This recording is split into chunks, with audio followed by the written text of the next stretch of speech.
Morning. How was everybody? Yeah, the monks that were up here a few minutes ago, they come through here every year. And on Monday, they have their opening ceremony, and they have a piece of wood that is maybe 6 feet square. And at the opening ceremony, they gather around it, and they put one little grain of sand in the middle of the board. They then spend the rest of the week, 6 or 8 of them, continuing to put 1 or 2 grains of sand at a time around the original grain of sand. They have all different colors. So as a week goes by, they do this 8 hours a day. As a week goes by, the sand begins to expand in these vibrant colors and beautiful designs until Saturday, when they've created this masterpiece. It's beautiful, it's colorful, very artistic. And in the closing ceremony, we all gather around and they sweep it up. And every time they do that, I want to yell, "Don't! Please, leave it. It's so beautiful." But they sweep it up and then they carry it down and they put it in Brush Creek. Now, there's 2 reasons why they do this. One is to teach patience. And when I asked one of the monks, "How do you do this day in and day out?" I mean, when that first grain of sand goes down, I would get so antsy to finish. And he says, "It's just patience. We're not thinking about how it's going to end up. We're thinking about what we're doing right now." And then the other purpose for the mandala is impermanence. Not to cling to anything, that everything is in transit. It comes into this world and goes out of this world. So no matter how wonderful and beautiful it is, and they don't attach themselves to it, it goes back into the universe in its original form. And I find that to be amazing. When I was secretary here, about 25 years ago, secretary for the minister, there was a woman that came to church, and her name was Tilly, a little old lady, just a delightful soul. And she hung around here quite a bit during the week. We became good friends. Well, her niece was getting married, and Tilly asked me if I would escort her to the wedding and the reception. I said, sure. We went. We had a wonderful time. But at the wedding, something happened that I will never forget. We were sitting at the table at the reception, and at our table was the bride's uncle. And as we were eating, we had a little bit of chit-chat. When the food was over, though, he kind of turned his chair a little bit so he was facing us and put his hand up on the table. And the conversation turned towards religion. It was a little awkward at first, but then after a while, he said somewhat proudly and boldly, "I'm a Baptist." Neither one of us said a word. He was tapping his finger on the table, waiting for our response. Finally, Tilly says, with a smile on her face, "We're Unity." And the uncle goes, "Unity? Isn't that some kind of a cult?" And Tilly smiled and said, "No, Unity isn't a cult." He said, "Well, do you believe that the only way you can be saved is through Jesus Christ, Lord and Savior?" Until he said, "Saved from what?"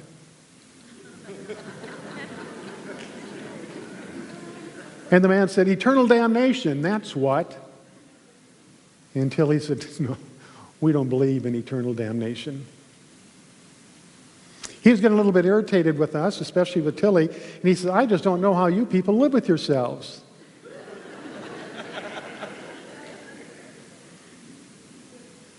Then after a minute or two, he stood up and he said, "I'm going to the other side of the room because there's not so many Unity people over there."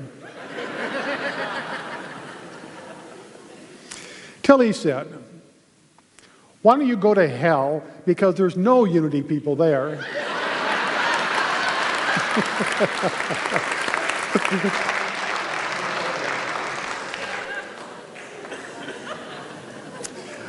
The talk today is going to be part of a 2-part series. on heaven and hell. This week we're talking about hell. Next week I'm going to talk about heaven. And my opening line today was going to be, I am going to give you one hell of a talk this morning. But I chose not to do that because when I was growing up, hell was considered a curse word. We couldn't say it. And when my father would say it, my mother would hush him. She'd say, not in front of the kids. If something dissatisfies him, he'd say, that's one hell of a note. I had no idea what hell was at that time, and I had no idea what a note was at that time. But I know that he wasn't supposed to say it. So we improvised as children.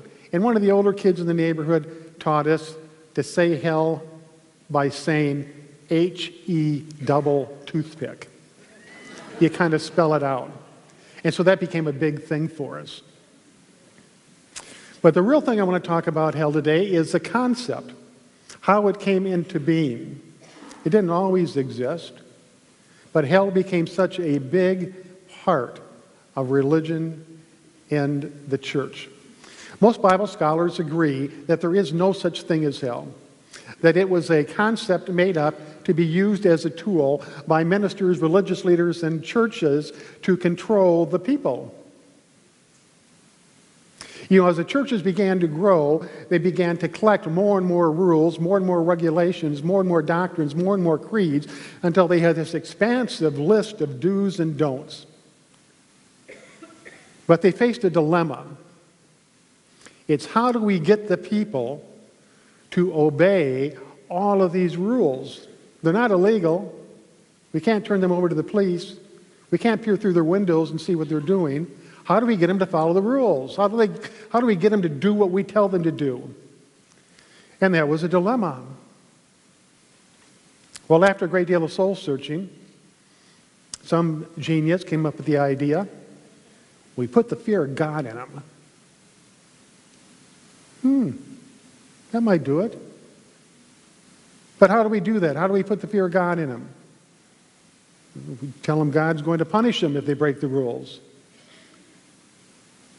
Well, they're breaking the rules now and God's not punishing them. Well, we'll tell them that God's not going to punish them now, but God will punish them after they die. Well, how will they punish them? He'll cast them away. He won't let them into heaven. Where will they go? And I'm sure after a very lengthy discussion, the concept of hell was developed. And that concept of hell had such tortuous, concrete images that the people were so frightened that they were paralyzed by fear about breaking a rule.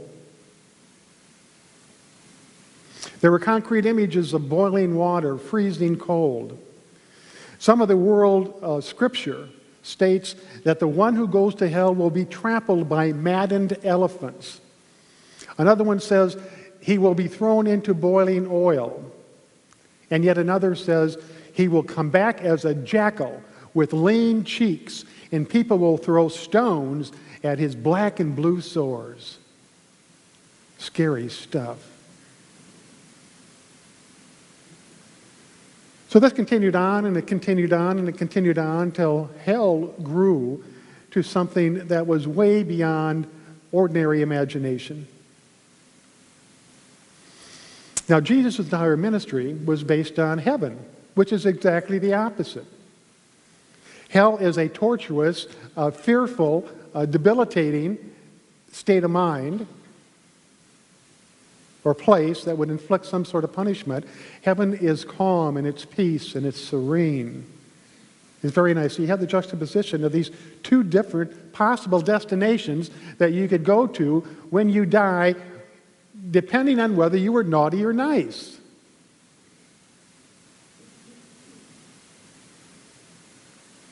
When Jesus came along, he didn't talk about the kingdom of heaven as a destination that we may or may not go to when we die. He talked about it as a state of mind, a way of living, a perspective, a viewpoint on life that is very peace-filled, it is very harmonious, and it is permeated with love. It's a state of mind. It's the way we see things. Heaven was the goal, it was the objective. That was the foundation of his entire ministry. He was trying to transform people from the inside, to allow them to evolve, to move up to a higher quality life. But hell continued to remain a destination. Now it's interesting, I find, that hell was originated to instill fear in the people. But today, in the terms of hell being a state of mind, it is actually a fear that instills within the person a debilitated state of mind or a tormented state of mind or a state of suffering or pain or anguish. All of those fears that we carry with us. There's the fear of yesterday. Variation of fear is guilt and shame. We carry the heavy weight of remorse and sadness and sorrow with us. That's hell.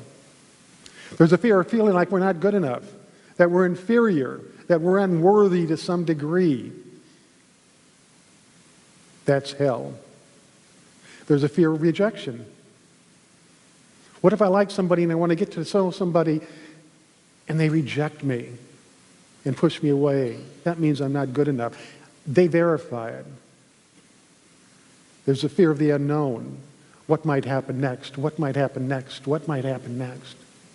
There's all these fears, and outside of the fear for survival and safety for ourselves and our loved ones, outside of those two fears, survival and safety, all the other fears are artificial. They're imaginary. There's no evidence outside of you that justifies those fears. They just don't exist. We're not born with them. So where do they come from? The researchers tell us a baby only has two basic fears, and that's the fear of a loud noise, or it's the fear of falling. So we weren't born with them. We just had the two basic fears, which tie in with survival. As we grow up, we have to have learned them from somebody. They had to be taught to us. We are taught how to react to the situations in life in a fearful way by imagining what might happen or what might they be thinking or what kind of a poor, unworthy person am I? All of those things. I want you to just think about your life for one moment, because you've been through a lot. I know everybody in here at some point has been tormented by a fear in your mind that wasn't real. You've had excruciatingly bad times, difficult times, which you were full of fear. Think of how your life would be if all those fears went away. You didn't have them anymore. You had your basic fears to protect yourself, but all that other stuff that we generate that causes us to argue with other people, that causes us to hold back and shy away from life because we're afraid we might fail, that causes us to get involved with other people in a conflicting way. Even with our government, I believe every single act of war that is preemptive is a result of two things: fear and greed. We're afraid they might do something to us, or we want what they have. And if we want what they have, they're afraid that we're going to get what they have. And so you get this big conflict that goes. But the point is, fear is an illusion. It has no place in our life today. Heaven, a state of mind based on peace and harmony and serenity. Hell, a state of mind based on disturbance and anguish and suffering. Two states of mind. Now let me illustrate, or tell you a story that illustrates this a little better. There was a samurai warrior, a big, huge, rough and tough samurai warrior. And he went to the wise spiritual master, just a little fellow. And he said, "I would like for you to teach me about heaven and hell." And the master looked up at him and said, "Teach you about heaven and hell?" He says, "You big oaf. You're stupid. You're dumb. You're an idiot. You're repulsive. You're an embarrassment to humanity. I couldn't teach you anything. Now get out of here. You make me sick. And with that, the samurai drew his sword out. He is filled with rage. He's actually trembling. He is about to bring it down on the spiritual master's head. And the spiritual master held up one finger. He said, "That's hell." And the samurai soldier realized that the spiritual master had actually risked his life to teach him this valuable lesson. He was so touched. He was filled with compassion. He was filled with love. He got down on his knees and he hugged the spiritual master. Together they cried tears of joy. And the spiritual master held up one finger. He said, "That is heaven." So as we go through our lives with all these fears that plague us, that chip away at our sense of well-being, that tear us down, we have to remember that life is what it is. Things happen.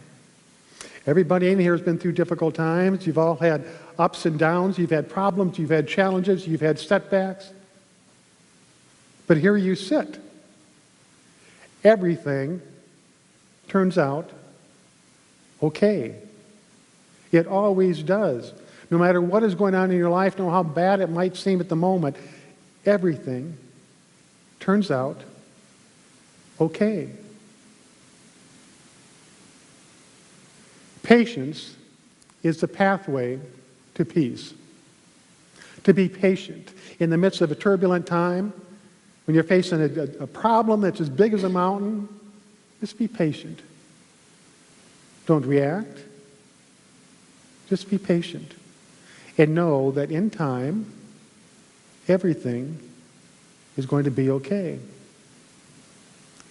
I'd like you to practice that this week. When you find yourself in a place where you're getting upset, or when you're fearsome or anxious or worrisome or all of those things that disrupt the pleasure of your life, I just want you to think of just patience. It's like putting that one piece of sand on the board and know that a masterpiece is going to come of it.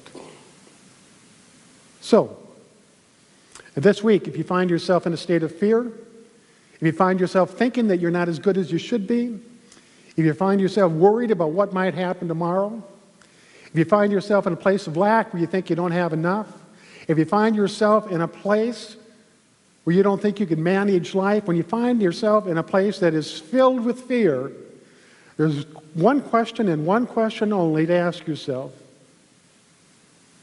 What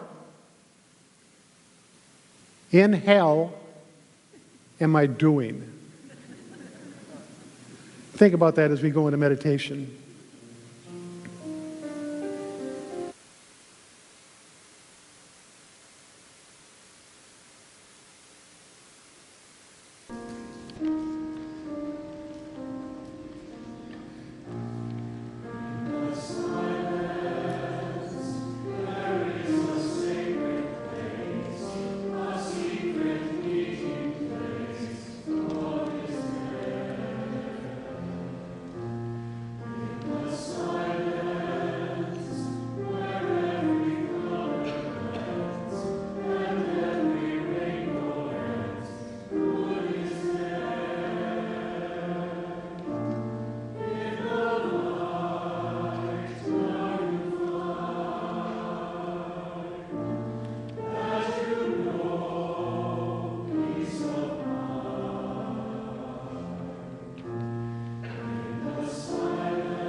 Please make yourself comfortable. Take a deep breath and slowly exhale.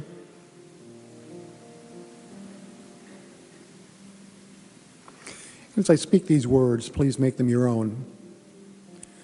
I am faith-filled and patient, for the light on my path leads me to my highest good. You know, sometimes we may wish that we could see into the future, that we could have all the answers to all our questions right now. However, life is an unfolding process, one step at a time, one phase at a time. Our part is to extract all the blessings and benefits that each step and each phase holds for us. We accomplish this as we develop our faith and patience.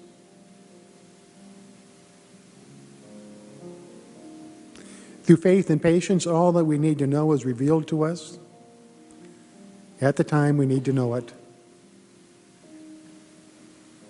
We can be positive in our attitude and outlook, and knowing that we're not alone at any time. Step by step, through the activities and experiences of every day, we move closer to our ultimate goal.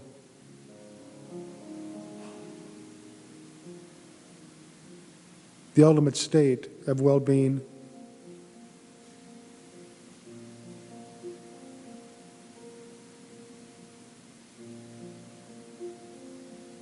The ultimate state of a peaceful mind.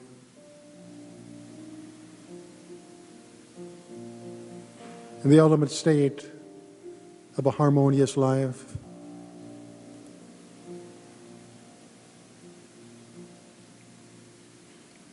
And the ultimate experience of love.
We now begin to bring ourselves back to this time and this place. And we go forth with a positive attitude, knowing that it is our thoughts, our feelings, our attitudes, and reactions that create the experience of our life. Free of fear, we go forward to live life with confidence, during the difficult times with patience. And so it is. Breathe through me. Breathe through me. Oh, blessed Spirit.